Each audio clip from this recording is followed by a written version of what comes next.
ત્યારે વધુ સમાચાર સામે આવી રહ્યા છે, જેમાં ત્રણેય સેનાના પ્રમુખો પીએમ આવાસે પહોંચ્યા છે. તો આ મહત્વના સમાચાર સામે આવ્યા છે, જેમાં ત્રણેય સેનાના પ્રમુખો પીએમ આવાસે પહોંચ્યા છે. ત્રણેય સેનાના પ્રમુખોએ પીએમ મોદી સાથે મુલાકાત કરી છે. તે હવે જે ભારત પાકિસ્તાનની જે સ્થિતિ છે, હવે તેને લઈને ત્રણેય સેનાના પ્રમુખો પીએમ આવાસે પહોંચ્યા છે અને પીએમ મોદી સાથે મુલાકાત કરી રહ્યા છે. ત્યારે હાલ સૌથી મોટા સમાચાર સામે આવી રહ્યા છે, જેમાં ત્રણેય સેનાના પ્રમુખો પીએમ આવાસે પહોંચ્યા છે અને પીએમ મોદી સાથે મુલાકાત કરી રહ્યા છે.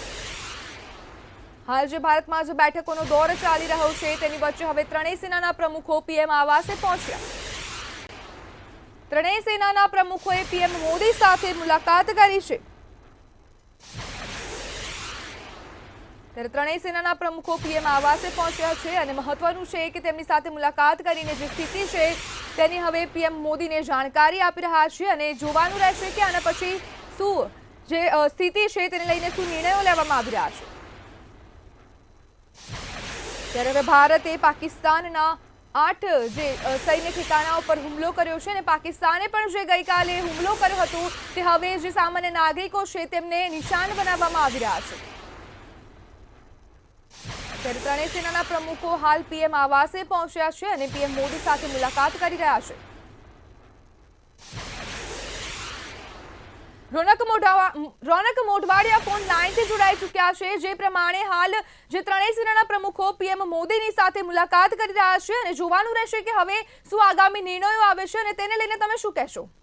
જી બિલકુલ, હાલ જે પ્રકારની સ્થિતિ છે તણાવની, આ સ્થિતિને લઈ હવે સૌથી મોટા સમાચાર સામે આવ્યા છે કે ત્રણેય સેનાના પ્રમુખો હવે પ્રધાનમંત્રી નરેન્દ્ર મોદીને મળવા પહોંચ્યા છે અને ખાસ સ્થિતિની સમીક્ષા કરાઈ છે. આ પહેલા જ સુરક્ષાની દ્રષ્ટિએ જે બેઠકનું આયોજન કરાયું હતું, જેમાં રક્ષામંત્રી પણ જોડાયા હતા, ત્યારે હવે આ બાદ સૌથી મોટા સમાચાર સામે આવ્યા છે કે હવે ત્રણેય સેનાના જે પ્રમુખો છે તે પ્રધાનમંત્રી સાથે બેઠક કરવા પહોંચ્યા છે અને આ બેઠક એ ખૂબ જ મહત્વપૂર્ણ સાબિત થશે.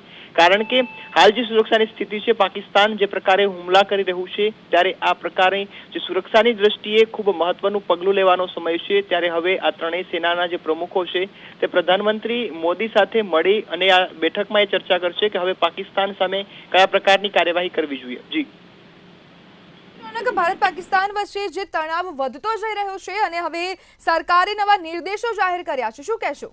જી બિલકુલ, હાલ જે પાકિસ્તાન કયા પ્રકારની સ્થિતિ કરી રહ્યું છે, તમામ દેશવાસીઓને ખબર છે કે રાત્રિ દરમિયાન ડ્રોન અને જે મિસાઇલ વડે હુમલા કરી રહ્યું છે અને જે સરહદીય વિસ્તારો છે તમામને ટાર્ગેટ કરવાનું જે પ્રક્રિયા પાકિસ્તાને શરૂ કરી છે, ત્યારે હવે પાકિસ્તાન સામે જડબાતોડ જવાબ આપવાનો સમય આવી ગયો છે. ત્યારે પાકિસ્તાન સામે હવે કયા પ્રકારની કાર્યવાહી થાય તેને લઈ તમામ જે બેઠકો યોજાઈ રહી છે, તમામ જે તંત્રના અધિકારીઓ છે તે પણ સતર્ક બન્યા છે અને સેનાને પણ માહિતી આપી દેવાય છે. ત્યારે હાલ બેઠકોનો દોર શરૂ છે તમામ રાજ્યોમાં અને સાથે સાથે કેન્દ્રમાં પણ બેઠક યોજાઈ રહી છે. સુરક્ષાની દ્રષ્ટિએ બેઠક એ ખૂબ જ મહત્વપૂર્ણ છે.